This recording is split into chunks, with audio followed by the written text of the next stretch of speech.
Okay, welcome. This time I want to tell something about the spiritual use of a Keris. First of all, I support everybody, collectors, Silat, everybody who uses a Keris, because it's such a great knife, it's just such a great object that I think it needs to be passed to the next generations. But I want to tell something about the spiritual use of a Keris. First of all, let me tell you something about what a Keris actually means. A Keris is a lingam, and lingam represent actually the holy mountain, the Mount Meru. It's not only the symbol of the tree of life, but also the shape of the sacred mountain, the Mount Meru, the holy mountain. The Keris itself, it represents the holy mountain, because on top of the holy mountain, there you can find all the gods and the spirits. But if you want to use a Keris, it's very important that you look at a couple of things.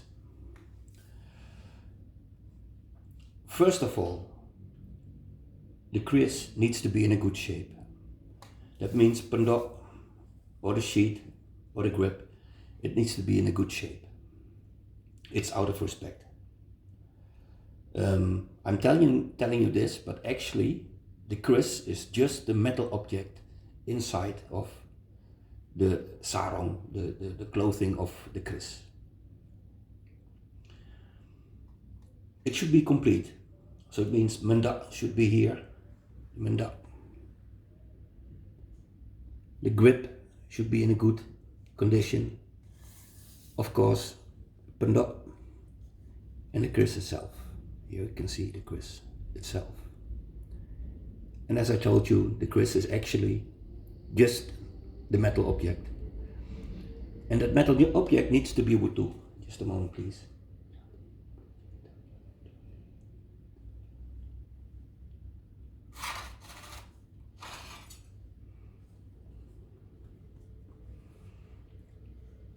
So this is actually the Keris.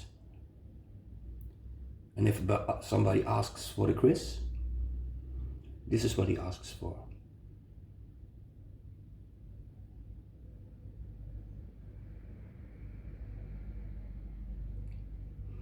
It's a Keris from Jogja. It's a very nice Keris. And what's very important is the shape of the Keris. First of all, rust. You don't want rust on a Keris. Why? Rust diffuses the energy. So the energy takes off or doesn't go to the correct direction that you wanted the energy to go to. Then it should be wudu, it should be complete. That means the pessi should be there, the long pin, and the ganja should be there. And the Keris should be in a good shape. It means that it should be washed properly according to the standard for the Keris. And then oiled slightly, because the Keris needs to breathe. If you put too much oil on a Keris, it will not work. It cannot breathe. So you should actually use the smell of the oil and not the oil itself. The oil is not for preservation of the Keris. If it's for preservation, then you've got the wrong room. Then you've got too much moist in your air in the room. So it should also always be a very dry place. Before I start working with the Keris, I always use an oil when I take it out. Because you need actually the good smell of it. Just a little bit, not too much. Bring it to the point. That's perfect. That's perfect. So the Keris. Actually the Keris is just the blade. That's the Keris. The shape of the Keris represents the holy mountain, the Mount Meru. And it's actually the symbol for Lord Shiva. That's the meaning of the Kris. During the time, the meaning of the Kris has been changed. Since Majapahit, when the modern Kris is actually founded, beginning of Majapahit, from that time of, you see that actually a lot of different people with religious background, they use the Kris. But traditionally, it's the symbol of Shiva. So make sure the Kris is always Wutu, complete, no rust.